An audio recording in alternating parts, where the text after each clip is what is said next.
old Jimbers has crashed out in it. Jimbers, you there, mate? Hello, calling Jimmy. No, he's crashed out. So, hello. Today I'd like to take a look at this, which is one of my all-time favourite cars ever.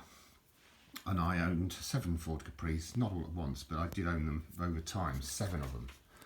And this one was probably, arguably, one of the most favourites that I had, the Mk1, which came in various different guises. There was a Mk1, I think they were from about 1968 or 9, and then in about 1973 or something like that, they facelifted it and gave it a new sort of bits and bobs, a new interior, slightly different interior. But this one, the original one with the Ross-style wheels, was based on the Mustang of a North American Mustang, you know, the Ford Mustang car. It was so successful, the Mustang, that the Ford UK thought, we've got to cash in on that and grab some of the profits. And the Capri was hugely successful. I mean, this one's from, you can see, from September '69. But yeah. So what have you got here? You basically got an early day manual of what's going on, what's ganinoon in the Ford Capri, and well, they were brilliant cars. Although the only, I would say, complaint I would have had with them, although they looked awesome, the only complaint I would have had was that they were very long and they were rear wheel drive, and as you can see, the rear wheels are right up back there. And on a wet roundabout, it just used to fishtail when you went round. You had to know how to drive a Capri, otherwise pretty soon you'd have been bending it around a lamppost, put it that way. They were quite basic, the Mk1s, and the lights were dismal. I mean, they were really, it's like holding a bloody candle up ahead of you, you know, they were really poor, and you couldn't go fast for that very reason. But I used to love the instrument clusters, and they came in all sorts of forms. Like there was GT, there was an XL, there was GT XLR, there was like L, there was something for everybody, you know. The basic one just had sort of like a speedometer, and this obviously must have been the more advanced version. So that's your basic Capri fascia for your basic car there. And I remember these switches so vividly, and I can even remember the smell of it. They were lovely cars, that really lovely, a long bonnet, and you sat down low behind, so you were looking over the bonnet. You felt like you really did feel like you were in something really sporty, you see. And this is obviously the GT fascia, as it says there. It's got more light diodes. What's it called? Reboot. It's got more instrumentation. So you've got things, you know, like oil pressure gauge, fuel, and other such things that you and a tachometer that you wouldn't have got on the basic one. It was really lovely, as I say, to drive. Really lovely cars. And I used to pull the girls in them.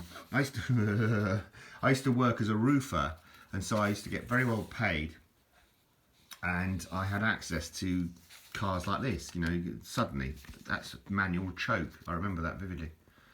The later ones I had an automatic choke, which didn't actually work that very well, actually, to be fair.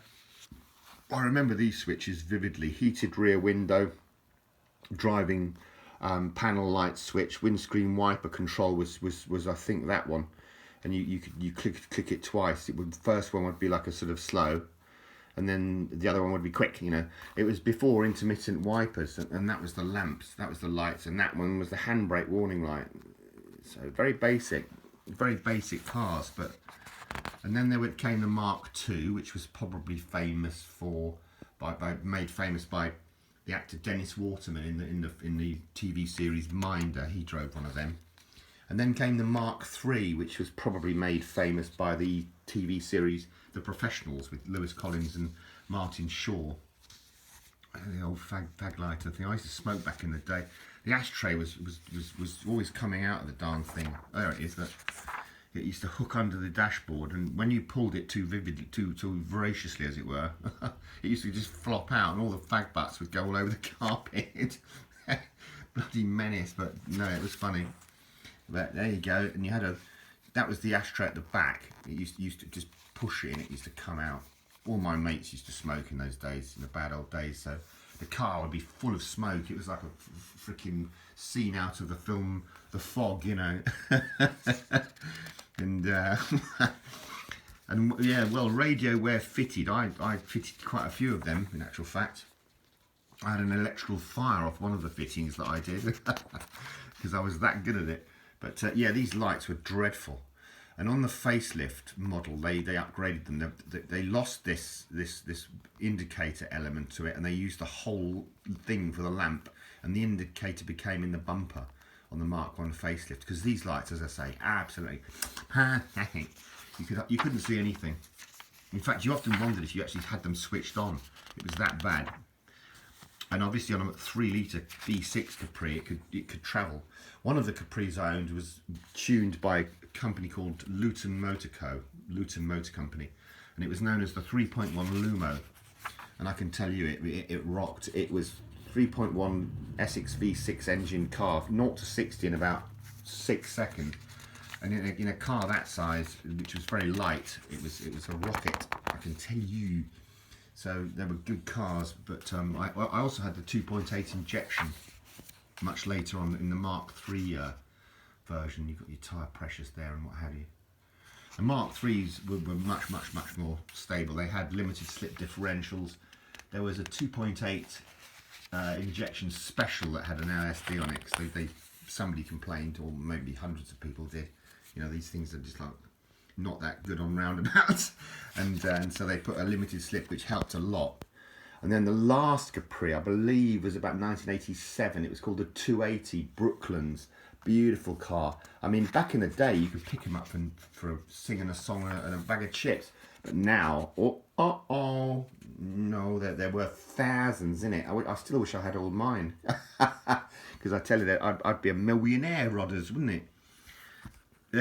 Those were the reversing lamp, I think, or was it the front? No, that's the front. Sorry, that's a fog lamp. They were, depending on the sportier version that you got, you had fog lights and stuff like that, or that was the number plate lamp, I think, or was it a reversing lamp? Sorry, I'm a bit dozy. That's the number plate lamp, reversing light. So read the book, lad. Rear number plate reversing light, and yeah, a lot of people used to not bother with the reversing light when the bulb blew. They thought, what? Because it was so new in those days. Well, I'm talking about the 1980s, that everyone just thought, stuff it. You got wiring codes. And that's the one for the GT. It's the same book. I won't bore you by going through the whole thing again, but this GT one had slightly different bits and bobs to it. It had it had a console in it. I had one of them. And there it is, there's the console. It had a clock in there. It's a very nice car, in actual fact. Lovely cars. Another one I had, yeah. Well, I did have 7. Another one I had was customised. It was all customised. It had button velour seats. It had a furry roof. I mean, it was your real Dagenham Essex lads kind of motor with furry dice hanging off the thing. I didn't have the dice, but I should have had. You know, I remember the jokes that I used to have the piss taken out of me seriously. You know, people, because they used to know I was a Capri fan, you know, and then they used to say things like, oh, you know, what was the joke? How do you know when Andy's girlfriend is climaxing? And I used to say, I don't know, mate, you know. And they say, oh, well, she's dropped her kebab, you know what I mean? Ha ha. You know, why does Andy's girlfriend wear leopard skin trousers? And the answer was because then she blends in with the back of your car seats, you know. I mean, they got really corny, but I used to soak it up. I soaked it up, you know. I thought, you're just jealous, innit? You're just jealous. Anyway, if you've got this far, thanks ever so much for watching. I really appreciate it. And that's Jimmy over there. Jimmy. And all the very best to everyone. Cheers.